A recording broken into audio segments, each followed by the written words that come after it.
Welcome back to the course on effective leadership. We will comment today on why teams go wrong with the most common mistakes in leadership. I will mention the 5 dysfunctions of a team, a very widespread and super interesting concept to know. Hit thumbs up if you want more content related to leadership. Make sure you have subscribed to the channel too.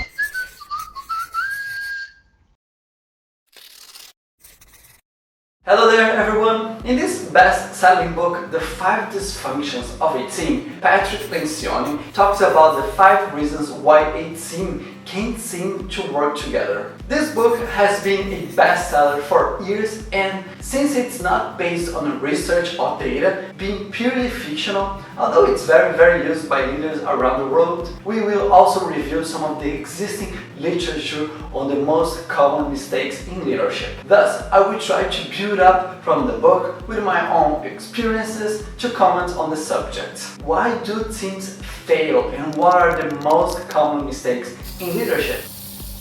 What are the 5 dysfunctions of a team? Looking at the book, as you can imagine, Patrick reveals that there are 5 dysfunctions of a team: the absence of trust, fear of conflict, lack of commitment, avoidance of team accountability, and inattention to the team objectives. They all contribute to make your job as a leader more difficult. They almost happen as a sequence. In the beginning, mainly speaking of the forming stage, if a proper teamwork environment is not created, the individual members tend to perform better, but at the individual level. The lack of attention to the team's goals happens when, in this eagerness to prove themselves, the members put their needs before the team's. Which in a way makes sense, because these people know how they operate individually, but they still don't have a strong sense of team. Then we start to notice people avoiding accountability. If each one does what he or she wants and there is no cohesion, the members will no longer be concerned with the work of the other. It is not enough that the leader holds people accountable. This is one of the most common mistakes in leadership. A high-performing team also sees accountability taking place between peers. This is crucial for success. Patrick Lencioni says that holding peers accountable motivates a team member more than the fear of punishment from authority. In this case, the leader. We're going through the third cause of problems: lack of commitment. The team has difficulties in complying with the decisions, and an ambiguous environment is created. The lack of direction and commitment can make members, especially those who thrive on performance and competition, to feel resentful. Every team is subject to these deviations. People who work only alone, with no vision of the team's goals, and that do not demand results, begin not committing to the decisions made. They may not have been involved, or they just don't see much of a reason to participate anymore. Here, team meetings begin to look more like formalities and bureaucracies, since they do not impact their work. Then, as the 4th problem in a team's series of dysfunctions, we notice the rise of the fear of conflict. Even if people say, "I trust others," especially when they have more work experience, the team as a whole can fall into this hole of avoiding conflict. This problem reflects people's inability to confront others and raise tensions, fostering growth and working on problems. Remember that I said that the biggest problem in the stormy stage was to not face the naked truth of the situation. It may even be that people start to notice what's wrong, but if they don't see anyone raising the issue, they may think that they are only ones noticing it, or worse, the only ones who care. In an environment in which members don't talk openly about what bothers them, the work will be inefficient, because many times people think there is no point in doing that, and then the hole gets deeper and deeper until it reaches a point of just pointing fingers and blaming others for the overall inefficiency of the team. One of the most common mistakes in leadership is to just dismiss this situation. The lack of trust is mentioned as the worst of the team's dysfunctions, because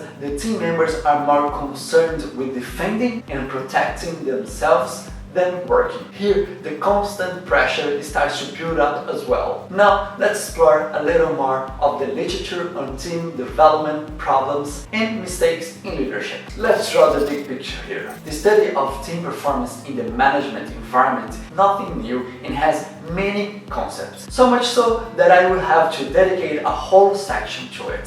The oldest research that we use is from 1986. Linda Glassow conducted a survey on team performance. She's an Australian PhD in system theory and master studies in teams. Her survey comments on how teams perform better than the individuals alone, becoming sources of sustainable competitive advantage for the companies. Novartis professor of leadership and management at the Harvard Business School, Amy C. Edmondson, comments on her book on how the team, through peer interaction, increases the performance of the organization as a whole through the exchange of knowledge and practice. An incredible survey by Deloitte from 2020 states that as companies become more and more competitive and digital transformation becomes more popular, they also tend to become interconnected, agile, and more team-centric. This is a term that I have never heard before, team-centric.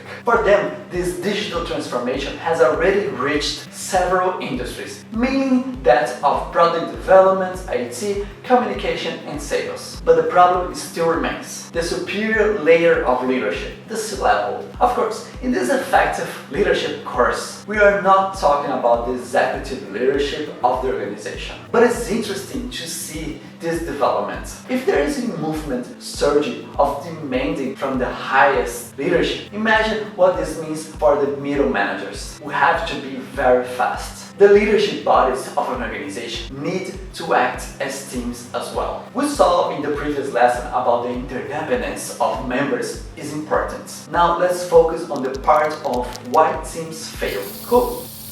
What makes up the team performance as a whole? Reviewing an article on Inc. by Bruce Eckfeldt, who is an architect and scholar in the field of digital strategy and design. Bruce was an Inc. 5000 honoree 5 years in a row. We can extend this point as part of the most common mistakes in leadership. He mentions 5 points. Lack of purpose. Teams without a clear definition of purpose are typically not aligned for success. This way, people will pull to different sides. Unclear roles. The only thing worse than not knowing what others are doing is not knowing what you are doing. Fixed mindset. People with a fixed mindset believe that gifts and talents are inherited from birth and not that they can be improved or developed over time. Even teams of excellent technical people end up getting stuck in a project because they believe that what they already know is enough to solve a situation, when it's not. Poor decision making. Teams that make bad decisions fall into two modes. First, they think too much and spend too much time in the process. Second, they don't invest time in advance and start implementing the solution, banging their heads against the wall until they give up or succeed, but they may get hurt. Lack of resources. Team morale and commitments quickly erode when members lack the right tools and equipment and authority to do their jobs. Big lies that are told to teams. In a very revealing interview for Harvard Business Review with J. Richard Hackman, author and expert on team dynamics and professor of organization psychology at Harvard, he comments on 2 of his books and a survey with 120 high-performance team executives. For Hackman, people overvalue teamwork, believing that they are democratic and efficient. In his research, he found that virtually all teams had clear rules and limits. But when he asked the members about specifics, there was agreement in only 10% of the results. Often, it is the leader who is responsible for drawing the boundaries. And here is one of the most common mistakes in leadership, especially for first-timers. They are either too permissive or they end up acting on behalf of who they are closest to. Even in my course, my first leadership role, I mentioned how to be close to your team without getting carried away by friendships. Richard also mentions that another very common fallacy is that bigger teams are better than smaller teams because they have more resources. In one of his researches, he identified that as the number of people increases, the number of connections grows exponentially, and the leader's job is all about managing these relationships. He mentions that his rule of thumb is to not get to double digits. For this, the team should never exceed 6 people. He goes on and mentions that one of the things that happens, contrary to the popular belief, is that members who become more comfortable with each other also become complacent, and as a result, performance drops. In fact, having new members is bad for teams in general. To mention one of his findings, 73% of mistakes in fights occur on the first day of a team. The problem is that teams don't get to know each other instead of settling down. Why do change efforts fail? Finally, I will mention the research work by the company True Points, a consultancy specialized in leadership, founded by Mike Peer, a Harvard professor and author of 12 books on culture change and leadership. In the survey, they identified that 75% of 1,500 leaders were dissatisfied with the training they received. They found that the variable that had the highest correlation with the ability that leadership training has in causing effective change was psychological security. Remember the lesson we talked about it? Thus, a major role for you as a leader, in addition to leading these changes, is to ensure that your team is united and cohesive. Only then your organization will grow. Cool. Now that we have been through these researches, let's understand how you can avoid falling into these traps. This was a quick overview of the literature. Okay, let's go to practice. How to avoid falling into these dysfunctions of a team. We saw a lot of theoretical content in this lesson, but so far relatively little action. Let's start with it. Your main role in a new team, remember that teams recycle whenever new members join. It should encourage transparency and teach how to confront people in a healthy way. For this reason, you as a leader should set an example. Admitting your mistakes, thanking when someone corrects you,